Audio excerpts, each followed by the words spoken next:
12 décembre. Philippiens chapitre 1er, chapitre 2, chapitre 3, chapitre 4. Paul et Timothée, serviteurs de Jésus-Christ, à tous les saints en Jésus-Christ qui sont à Philippe, aux évêques et aux diacres. Que la grâce et la paix vous soient données de la part de Dieu notre Père et du Seigneur Jésus-Christ. Je rends grâce à mon Dieu de tout le souvenir que je garde de vous, ne cessant dans toutes mes prières pour vous tous de manifester ma joie au sujet de la part que vous prenez à l'Évangile depuis le premier jour jusqu'à maintenant. Je suis persuadée que celui qui a commencé en vous cette bonne œuvre la rendra parfaite pour le jour de Jésus-Christ. Il est juste que je pense ainsi de vous tous, parce que je vous porte dans mon cœur, soit dans mes liens, soit dans la défense et la confirmation de l'Évangile, vous qui tous participez à la même grâce que moi. Car Dieu m'est témoin que je vous chéris tous avec la tendresse de Jésus-Christ. Et ce que je demande dans mes prières, c'est que votre amour augmente de plus en plus en connaissance et en pleine intelligence pour le discernement des choses les meilleures, afin que vous soyez purs et irréprochables pour le jour de Christ, remplis du fruit de justice qui est par Jésus-Christ à la gloire et la louange de Dieu. Je veux que vous sachiez, frères, que ce qui m'est arrivé a plutôt contribué au progrès de l'Évangile. En effet, dans tout le prétoire et partout ailleurs, nul n'ignore que c'est pour Christ que je suis dans les liens, et la plupart des frères dans le Seigneur, encouragés par mes liens, ont plus d'assurance pour annoncer sans crainte la parole. Quelques-uns, il est vrai, prêchent Christ par envie et par esprit de dispute, mais d'autres le prêchent avec des dispositions bienveillantes.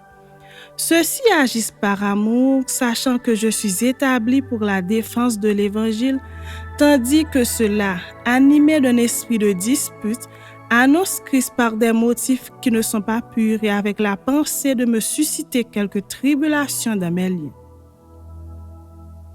Qu'importe, de toute manière, que ce soit pour l'apparence, que ce soit sincèrement, Christ n'est pas moins annoncé.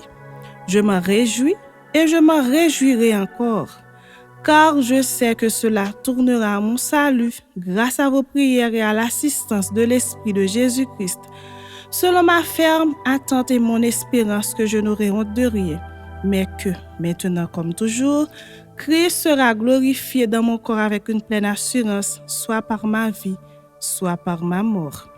Car Christ est ma vie et la mort m'est un gain. Mais s'il est utile pour mon œuvre que je vive dans la chair, je ne saurais dire ce que je dois préférer.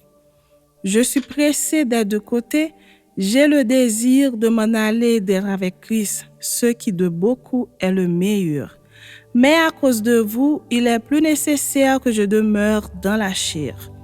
Et je suis persuadé, je sais que je demeurerai et que je resterai avec vous tous pour votre avancement et pour votre joie dans la foi, afin que, par mon retour auprès de vous, vous ayez en moi un abondant sujet de vous glorifier en Jésus-Christ. Seulement, conduisez-vous d'une manière digne de l'Évangile de Christ, afin que, soit que je vienne vous voir, soit que je reste absent, j'entends dire de vous que vous demeurez ferme dans un même esprit, combattant de même âme pour la foi de l'Évangile, sans vous laisser aucunement effrayer par les adversaires, ce qui est pour eux une preuve de perdition, mais pour vous de salut. Et cela de la part de Dieu, car il vous a été fait la grâce par rapport à Christ, non seulement de croire en lui, mais encore de souffrir pour lui, en soutenant le même combat que vous m'avez vu soutenir et que vous apprenez maintenant que je soutiens. Chapitre 2. Si donc, il y a quelque consolation en Christ, s'il y a quelque soulagement dans la charité, s'il y a quelque union d'esprit, s'il y a quelque compassion et quelque miséricorde, rendez ma joie parfaite, ayant un même sentiment, un même amour, une même âme, une même pensée. Ne faites rien par esprit de parti ou par vaine gloire, mais que l'humilité vous fasse regarder les autres comme étant au-dessus de vous-même. Que chacun de vous, au lieu de considérer ses propres intérêts, considère aussi ceux des autres. Ayez en vous les sentiments qui étaient en Jésus-Christ, lequel existant en forme de Dieu, n'a pas regardé comme une proie à arracher d'être égal avec Dieu, mais s'est dépouillé lui-même en prenant une forme de serviteur, en devenant semblable aux hommes. Et ayant paru comme un simple homme, il s'est humilié lui-même, se rendant obéissant jusqu'à la mort, même jusqu'à la mort de la croix.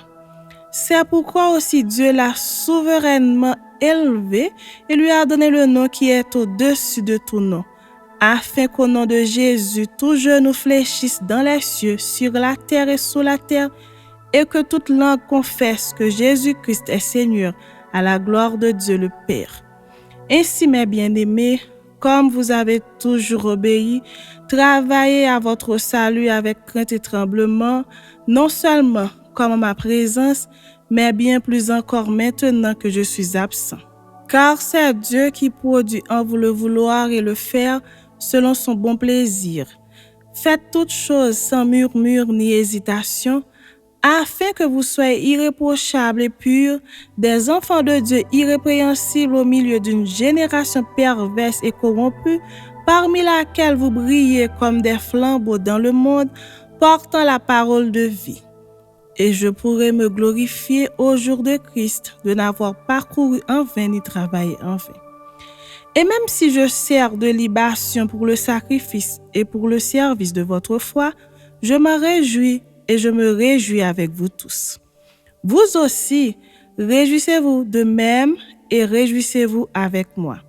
J'espère dans le Seigneur Jésus vous envoyer bientôt Timothée afin d'être encouragé moi-même en apprenant ce qui vous concerne.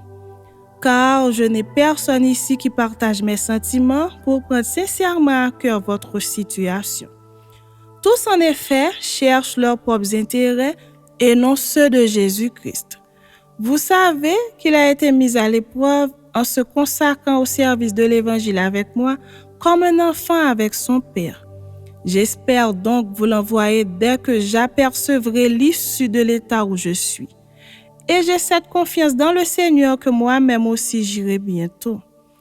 J'ai estimé nécessaire de vous envoyer mon frère Épaphrodite, mon compagnon d'œuvre et de combat, par qui vous m'avez fait parvenir de quoi pourvoir à mes besoins.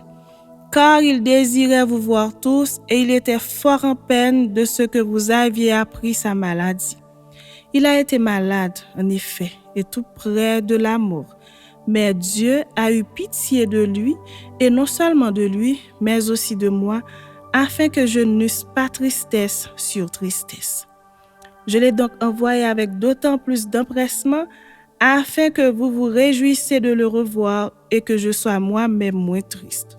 Recevez-le donc dans le Seigneur avec une joie entière et honorez de tels hommes, car c'est pour l'œuvre de Christ qu'il a été près de la mort, ayant exposé sa vie afin de suppléer à votre absence dans le service que vous me rendiez. Chapitre 3. Au reste, mes frères, réjouissez-vous dans le Seigneur.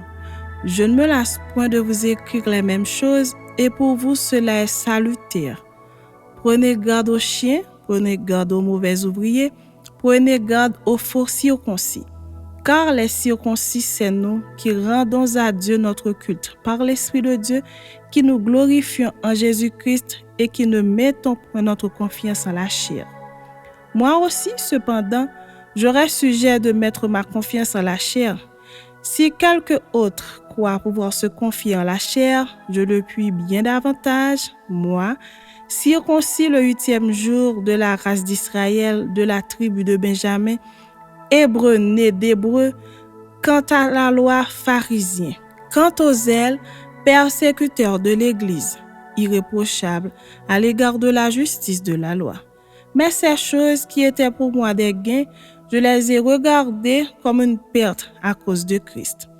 Et même je regarde toutes choses comme une perte à cause de l'excellence de la connaissance de Jésus-Christ, mon Seigneur, pour lequel j'ai renoncé à tout, je les regarde comme de la boue, afin de gagner Christ et d'être trouvé en lui, non avec ma justice, celle qui vient de la loi, mais avec celle qui s'obtient par la foi en Christ, la justice qui vient de Dieu par la foi, afin de connaître Christ et la puissance de sa résurrection et la communion de ses souffrances, en devenant conforme à lui dans sa mort pour parvenir, si je puis, à la résurrection d'entre les morts. Ce n'est pas que j'ai déjà porté le prix ou que j'ai déjà atteint la perfection, mais je cours pour tâcher de le saisir, puisque moi aussi j'ai été saisi par Jésus-Christ. Frère, je ne pense pas l'avoir saisi, mais je fais une chose, oubliant ce qui est en arrière et me portant vers ce qui est en avant, je cours vers le but pour remporter le prix de la vocation céleste de Dieu en Jésus-Christ. Nous tous donc qui sommes parfaits, ayons cette même pensée.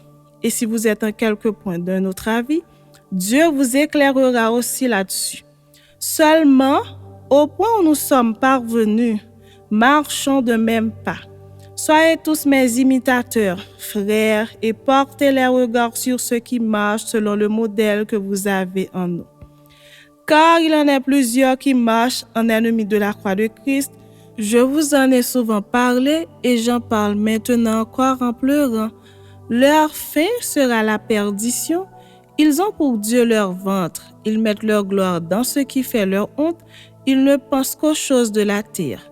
Mais notre cité à nous est dans les cieux, d'où nous attendons aussi comme sauveur le Seigneur Jésus-Christ, qui transformera le corps de notre humiliation en le rendant semblable au corps de sa gloire, pour le pouvoir qu'il a de s'assujettir toutes choses. Chapitre 4. C'est pourquoi, mes bien-aimés, très chers frères, vous qui êtes ma joie et ma couronne, demeurez ainsi fermes dans le Seigneur, mes bien-aimés. J'exhorte Évodie et j'exhorte Saint-Tiche à être de même sentiment dans le Seigneur. Et toi aussi, fidèle collègue, oui, je te prie de les aider, elles qui ont combattu pour l'Évangile avec moi et avec Clément et mes autres compagnons d'œuvre, dont les noms sont dans le livre de vie. Réjouissez-vous toujours dans le Seigneur. Je le répète, réjouissez-vous. Que votre cœur soit connu de tous les hommes. Le Seigneur est proche. Ne vous inquiétez de rien, mais en toutes choses, faites connaître vos besoins à Dieu par des prières et des supplications avec des actions de grâce. Et la paix de Dieu, qui surpasse toute intelligence, gardera vos cœurs et vos pensées en Jésus-Christ. Au reste, frères, que tout ce qui est vrai, tout ce qui est honorable, tout ce qui est juste, tout ce qui est pur, tout ce qui est aimable, tout ce qui mérite l'approbation, ce qui est vertueux et digne de louange, soit l'objet de vos pensées. Ce que vous avez appris, reçu et entendu de moi, et ce que vous avez vu en moi, pratiquez-le, et le Dieu de paix sera avec vous. J'ai éprouvé une grande joie dans le Seigneur de ce que vous avez pu enfin renouveler l'expression de vos sentiments pour moi. Vous y pensiez bien, mais l'occasion vous manquait. Ce n'est pas en vue de mes besoins que je dis cela, car j'ai appris à être content de l'état où je me trouve. Je sais vivre dans l'humiliation et je sais vivre dans l'abondance. En tout et partout, j'ai appris à être rassasié et à avoir faim, à être dans l'abondance et à être dans la disette. Je puis tout par celui qui me fortifie. Cependant, vous avez bien fait de prendre part à ma détresse. Vous le savez vous-même, Philippiens, au commencement de la prédication de l'Évangile, lorsque je partis de la Macédoine, aucune église n'entra en compte avec moi pour ce qu'elle donnait et recevait. Vous fûtes les seuls à le faire, car vous m'envoyâtes déjà à Thessalonique et à 2 reprises, de quoi pourvoir à mes besoins. Ce n'est pas que je recherche les dons, mais je recherche le fruit qui abonde pour votre compte. J'ai tout reçu, et je suis dans l'abondance. J'ai été comblé de bien en recevant par Épaphrodite ce qui vient de vous comme un parfum de bonne odeur, un sacrifice que Dieu accepte et qui lui est agréable. Et mon Dieu pourvoira à tous vos besoins selon sa richesse avec gloire en Jésus-Christ. À notre Dieu et Père, soit la gloire au siècle des siècles. Amen. Saluez tous les saints en Jésus-Christ. Les frères qui sont avec moi vous saluent. Tous les saints vous saluent et principalement ceux de la maison de César. Que la grâce du Seigneur Jésus-Christ soit avec votre esprit.